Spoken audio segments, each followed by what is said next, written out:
Hello, everyone. My name is Matt Rednauer with Great River Human Resources, and today I have the pleasure of speaking with Jenny Miller, the Director of Community Employment Services of the ARC of the Quad Cities area, and who is also a valued partner sponsor of GRHRA. And how are you doing this morning, Jenny? I'm doing well. Thank you for asking. Oh, no problem. So, Jenny, and for those who are listening, what we're doing here is what we refer to as our Ignite HR Hot Seat, which gives valuable time to you and to our listeners to learn more about our partner sponsors. And with that being said, are you ready to participate with some of the hot seat questions I have for you this morning? I'm ready, Matt. All right, I'll take it easy on you, but you've been on a few of these before. They're not too bad. They're not too hot. So. No. First question I have for you, Jenny, and we're going to take a lighthearted questions today. So learn more about you and also the art. But what are you currently reading right now, Jenny? Well, I actually read a lot, not as much as I would like to, but the most recent book that I've read that really sort of struck with me is a book called When Breath Becomes Air. It was written by, and I'm not entirely sure I'm going to pronounce his name correctly. It's Paul Kalanithi, um, who was a very intelligent, very well educated young man who was in his last, I believe it was his last year of residency as a neurosurgeon, brain surgeon, um, and was diagnosed with, I believe it was stage 4 cancer. Um, Yeah. So it's a short book.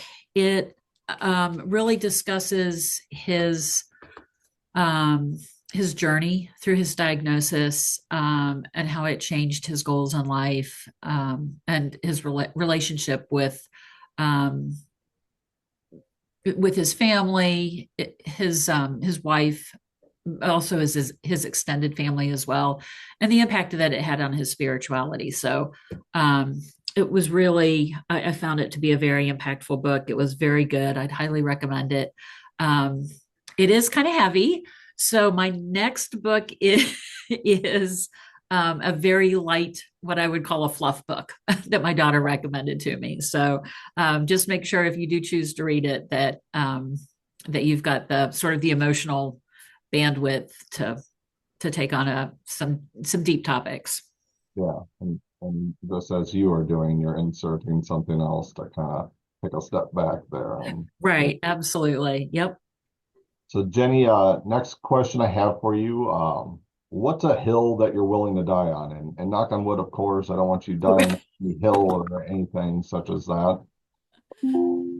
I would have to say, and probably not surprising given the line of work that I'm in, is disability inclusion. People with disabilities um, have the right and should be included in the community, whether that's employment, which, of course, is our area, the department that I oversee.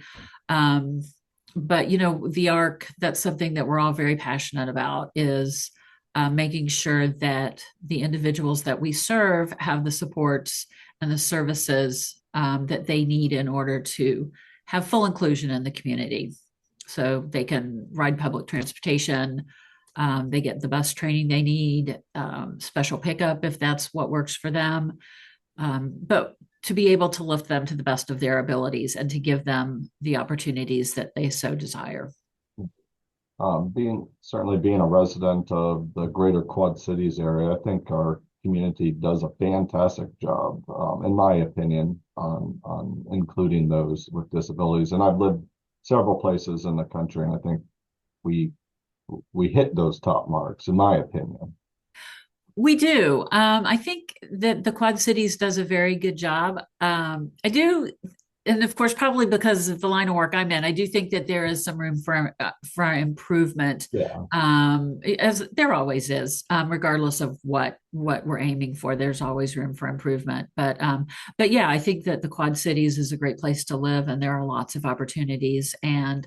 Um, most people that you talk to are very welcoming and very supportive of what we do and our mission. So, yeah, so it's really, to be in this line of work, being in the Quad Cities is a great place to be. Yeah. Oh yeah. I wanted for everybody listening. I didn't mean that we were perfect. There's always room to improve. But yeah, I think we do a fantastic job with organizations such as yourself. Yeah. So, last question I have for you this morning, Jenny. Who are three people that are living or dead that you would like to go to dinner with? Sure. Well, aside from the obvious, my parents, but I would say, and this one was really a tough one. So, in a perfect world, I would be able to get to do this every year. But Maybe, right? Yeah. right, right. But I chose Jimmy Carter, Barack Obama, and Mother Teresa. I think that would be an interesting mix. Mhm. And I would be interested not only in the opportunity to ask them questions about their life and the path that they chose, but to also to hear the conversation and have listened to the conversation and hear what they would talk about as a group, as a whole. So All yeah, together, not separate. We're gonna have all to this around the same table. yeah, that'd be Yeah, one wonderful dinner right there. yeah, that would. It would be some very interesting conversation. Yeah. Well, Jenny, thank you very much for participating in the hot seat today. It's nice seeing the lighter side of you rather than just talking about work and all of that. It's nice to put a face to the name and for everybody listening to learn more about our partner sponsors. Also, for those who are listening, if this is your first time learning about Jenny or Great River Human Resources and you'd like to learn more, please certainly go to www.grhra.org. And then also, what is the website that you can share with those that are listening for the art? It's www.thearcqca.org. Well, thank you again for participating this morning, Jenny, and I hope you have a fabulous week. All right. Thank you. You too.